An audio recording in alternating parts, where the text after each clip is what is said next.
Baik, pada kesempatan ini kita akan membahas tentang konsep internetwork. Kalau kita lihat dari kata yang membentuknya, ini terdiri atas inter dan network. Nah, artinya kalau kita terjemahkan ini adalah antar network. Nah, sehingga konsep internet working ini itu bagaimana kita menghubungkan atau mengkoneksikan dua atau lebih network. Nah, bagaimana cara untuk melakukan ini? Nah, coba perhatikan jaringan berikut ini. Nah, ketika misalkan di sini kita gunakan sebuah switch, maka host-host yang terhubung di dalam jaringan ini kita sebut sebagai satu network. Nah, misalkan di sini ada sekelompok host yang lain yang dihubungkan oleh sebuah hub misalkan. Nah, kalau misalkan kita hubungkan dua peralatan ini, apakah ini membentuk dua network? Tidak. Ini baik kiri maupun di kanan merupakan satu network. Nah, begitu juga nanti ketika Anda menambahkan jumlah switch atau hub yang lain, maka dia tetap secara keseluruhan hanya satu network. Terus bagaimana cara kita membentuk dua network yang akan kita hubungkan satu dengan yang lain? Nah, perhatikan gambar ini. Switch yang di sebelah kiri ini kita katakan sebagai satu network. Kemudian switch yang di sebelah kanan dengan beberapa laptop, katakan server atau IP port. Nah, ini membentuk satu network tersendiri. Nah, ketika kita menggunakan sebuah peralatan yang namanya router ini, maka di sini kita sebut menggabungkan dua network. Network yang sebelah kiri dan network yang di sebelah kanan. Nah, artinya di sini apa? Bahwa dengan router lah kita bisa menghubungkan dua network tadi. Nah, ini yang kita sebut sebagai internetwork, di mana dua buah network atau lebih kita hubungkan dia, sehingga suatu host di network sebelah kiri ini, katakan dia dapat berkomunikasi dengan sebuah host lain di network di sebelah kanan. Nah, ingat di sini bahwa setiap network memiliki alamat yang berbeda. Jadi nanti network di sebelah kiri akan punya alamat network yang berbeda dengan network di sebelah kanan. Nah, ada beberapa istilah nanti yang akan kita gunakan ke depan. Yang pertama yang kita sebut sebagai collision domain. Apa yang kita sebut sebagai collision domain ini? Kalau kita lihat di sini kan ada dua kata yang menyusunnya nih, collision dan domain. Collision kita udah tahu dari video berikutnya. Ini berarti tabrakan data. Nah, sedangkan domain ini bisa kita artikan sebagai suatu daerah, suatu wilayah misalkan. Nah, sehingga collision domain ini bisa kita sebut sebagai wilayah tabrakan atau wilayah atau daerah terjadinya tabrakan data. Nah, bisa kita artikan bahwa apabila suatu host dalam jaringan mengirimkan paket, maka terdapat kemungkinan terjadinya tabrakan dengan paket yang dikirimkan oleh host lain yang terdapat dalam jaringan tersebut. Nah, kalau ini terjadi, maka semua host yang berada di jaringan itu kita sebut berada dalam satu collision domain. Nah, perhatikan gambar ini. Di sini kita punya 7 host. A, B, C, D, sampai G. Nah, di mana setiap host di sini kita hubungkan dengan sebuah hub.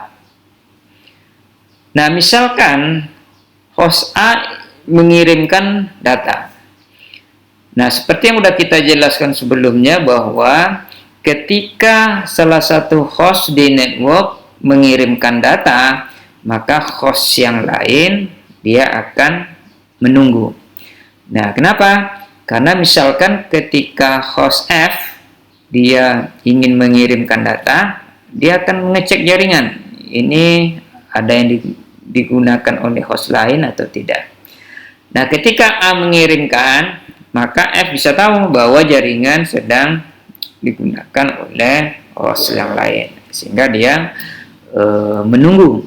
Tetapi ada kemungkinan di mana host A dan F ini secara bersamaan mengecek jaringan, ternyata tidak ada yang mengirim, dan secara bersamaan pula dia serentak mengirimkan data. Nah, sehinggalah di sini terjadi collision. Nah, maka peluang terjadi collision ada antara A dan F. Begitu juga A dengan G, A dengan B, A dengan C, A dengan D, dan seterusnya. Begitu juga B dengan D, B dengan F, dan sebagainya. Nah, karena ketika satu host mengirimkan data dan ada kemungkinan terjadinya tabrakan dengan data yang dikirimkan oleh host lain, maka ini semua kita sebut berada dalam satu collision domain. Nah, bagaimana kalau misalkan kita punya jaringan yang lain, di mana di sini dihubungkan oleh sebuah hub juga, dan ini kita hubungkan misalkan. Nah, ketika A mengirimkan data, maka bisa saja terjadi kemungkinan seperti tadi. Katakan host yang di kanan ini, dia juga waktu mengecek jaringan bersamaan dengan A, ternyata jaringan tidak digunakan. Maka A dengan host ini secara serentak nanti mengirimkan data juga. Nah, sehingga di sini terjadi collision. Nah, maka semua host yang ada di jaringan ini, yang punya 2 hub ini, kita sebut dia berada dalam satu collision domain. Nah, pertanyaannya, bagaimana jika banyak hub kita hubungkan? Kalau tadi ada 2 hub, nah bagaimana kalau hub itu jadi 3, jadi 4 yang kita hubungkan? Nah, artinya apa di sini? Peluang terjadinya tabrakan akan semakin besar. Kenapa? Karena ketika host tadi semakin banyak, maka kemungkinan peluang terjadinya tabrakan juga akan semakin besar. Nah, apa analoginya? Ini bisa kita ibaratkan dengan sebuah jalan raya. Ketika yang lewat di jalan itu hanya misalkan 3 kendaraan. Kemudian bandingkan ketika di jalan itu lewat misalkan 50 kendaraan. Nah, mana yang paling tinggi peluang terjadinya tabrakan? Nah, tentu ketika yang lewat di jalan tadi dilewati oleh 50 kendaraan. Nah, artinya apa? Bahwa semakin banyak Anda menghubungkan hub, maka peluang terjadinya tabrakan di jaringan Anda akan semakin besar. Nah, makanya hal penting yang harus Anda ketahui di sini, jika Anda seorang administrator jaringan, maka kurangilah penggunaan hub di jaringan. Semakin banyak hub Anda hubungkan di jaringan Anda, maka peluang terjadinya tabrakan akan semakin besar. Otomatis kinerja, performa dari jaringan akan semakin turun. Jadi jangan heran ketika waktu host yang ada di jaringan Anda sedikit, jaringan Anda kencang. Tetapi ketika host bertambah dengan hub-hub yang Anda hubungkan, maka jaringan terasa semakin lambat. Nah, bagaimana solusi supaya hal tersebut bisa kita hindari? Nah, di sini kita mengganti hub tadi dengan sebuah switch. Nah, kita dulu pernah pelajari bahwa switch ini jauh lebih baik performanya dibanding dengan hub. Kalau hub hanya berfungsi untuk menghubungkan setiap host yang Anda colok ke hub itu, tetapi switch ini dia lebih pintar. Makanya sering disebut switch ini sebagai smart hub. Nah, kenapa? Karena setiap switch dia bisa mengenali setiap host yang kita colokkan ke switch tersebut. Jadi kalau dari gambar ini, ketika A mengirimkan data, maka ketika frame tersebut diterima oleh switch ini melihat ini source address-nya apa.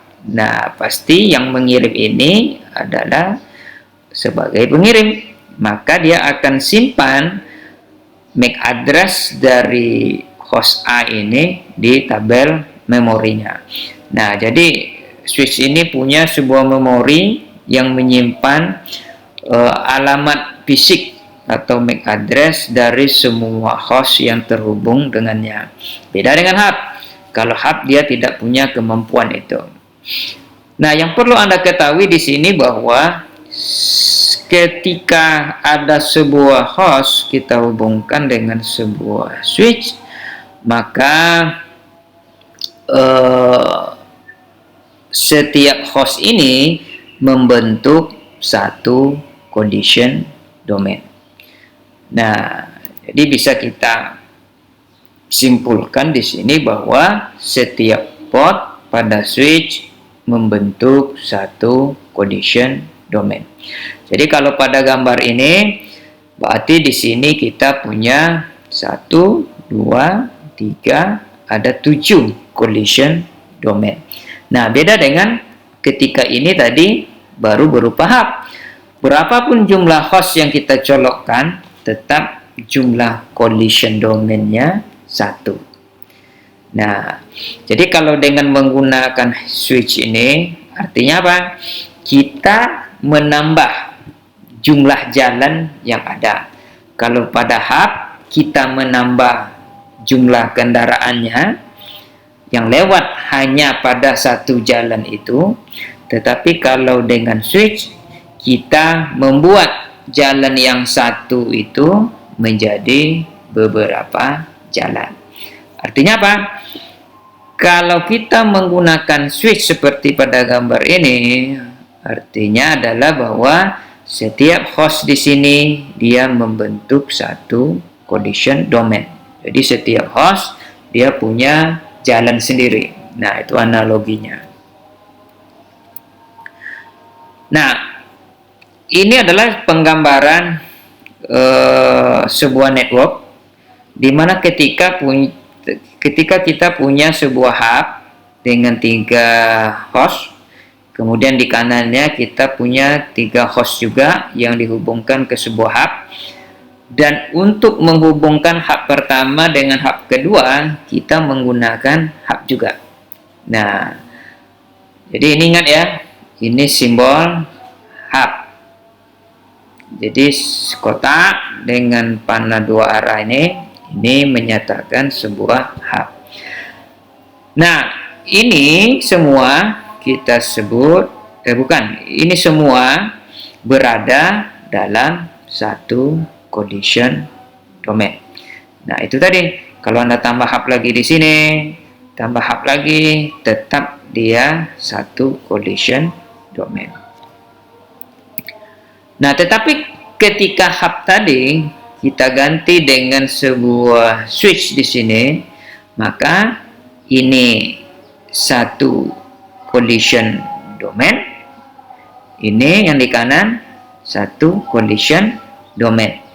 Nah, jadi di sini kita punya dua jalan. Kalau ini kita analogikan jalan, ini jalan pertama, ini jalan kedua. Jalan pertama dilalui oleh 3 kendaraan, jalan kedua dilalui oleh 3 kendaraan. Beda dengan hub tadi, di mana satu jalan dilalui oleh 6 kendaraan.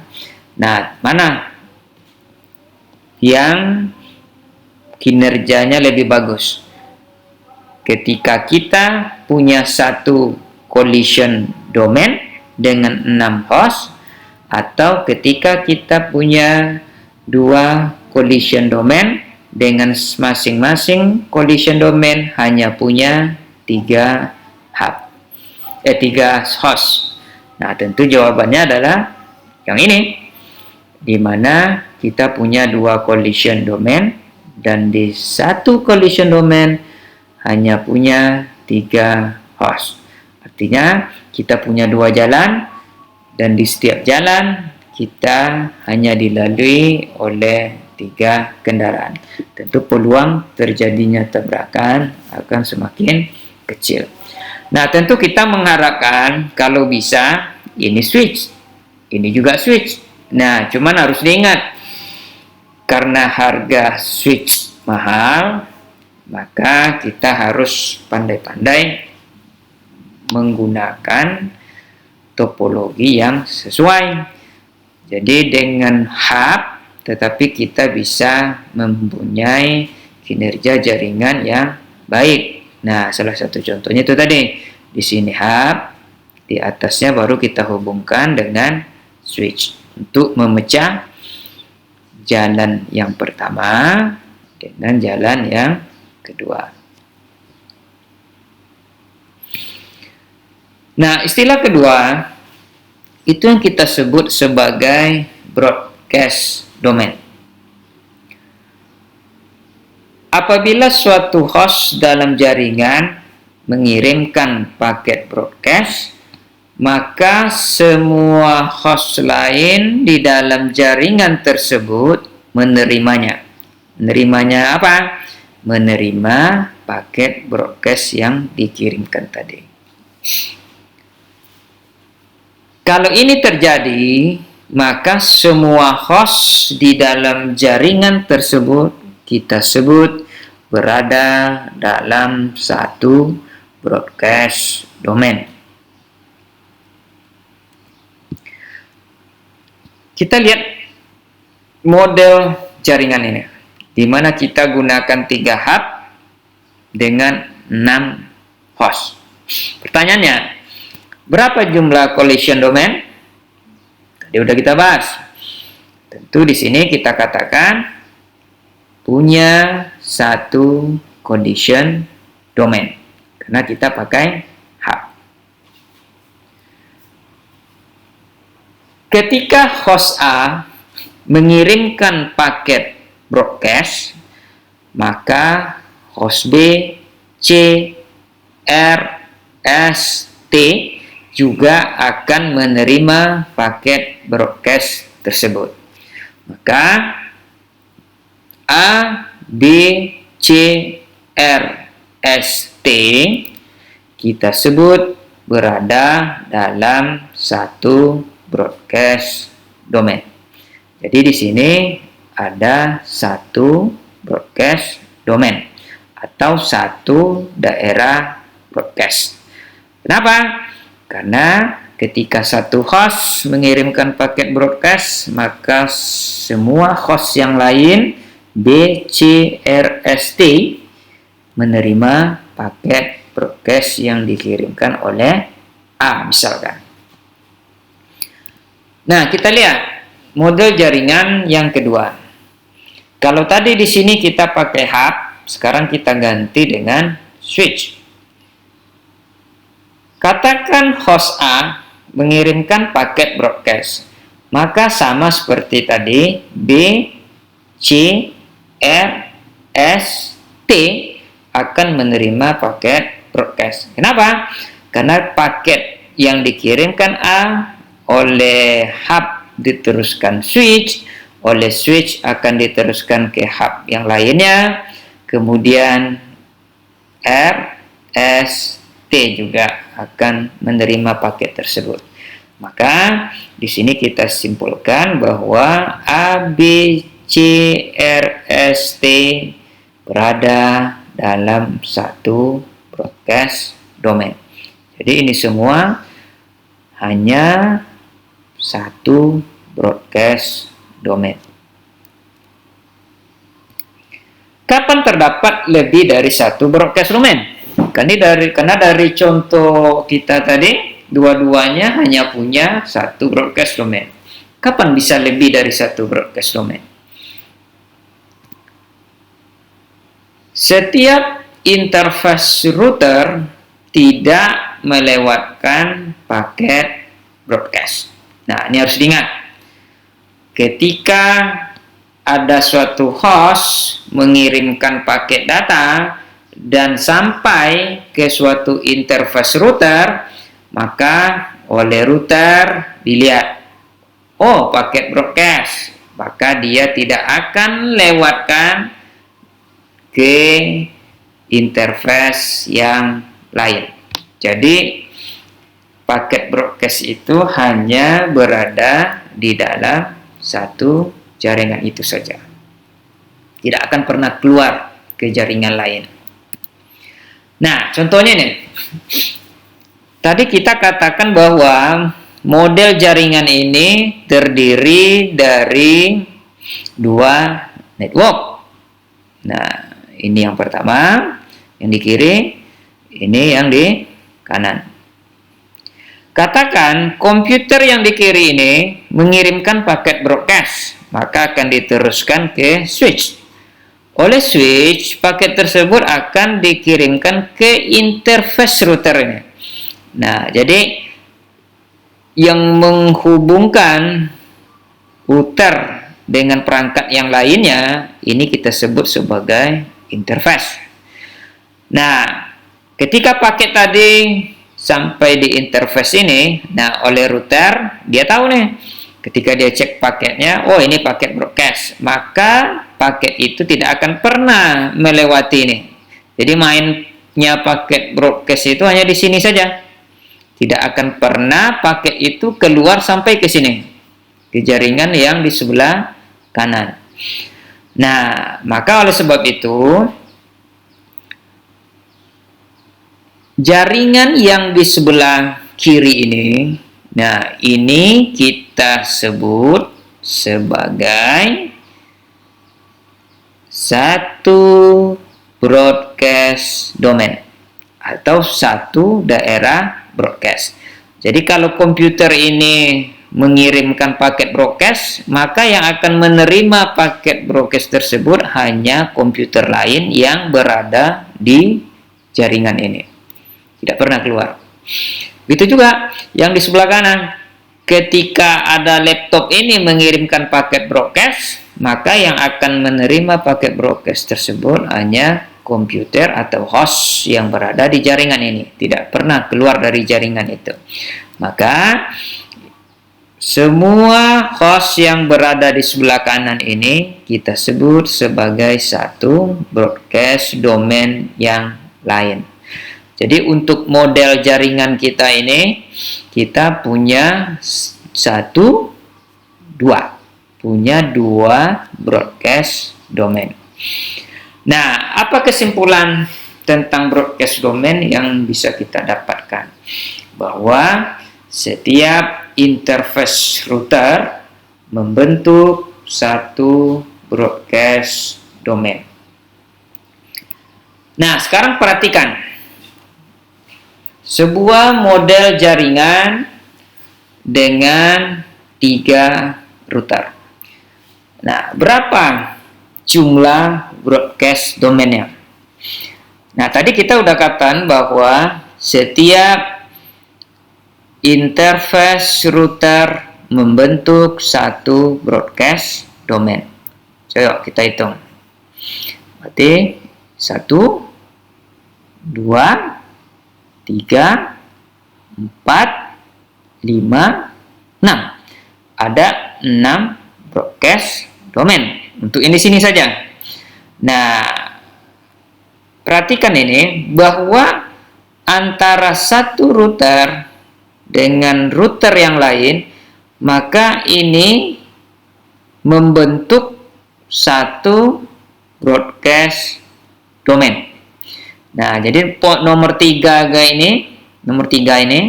ini membentuk satu broadcast domain antara interface router yang di kiri ini dengan yang di kanan. Satu broadcast domain.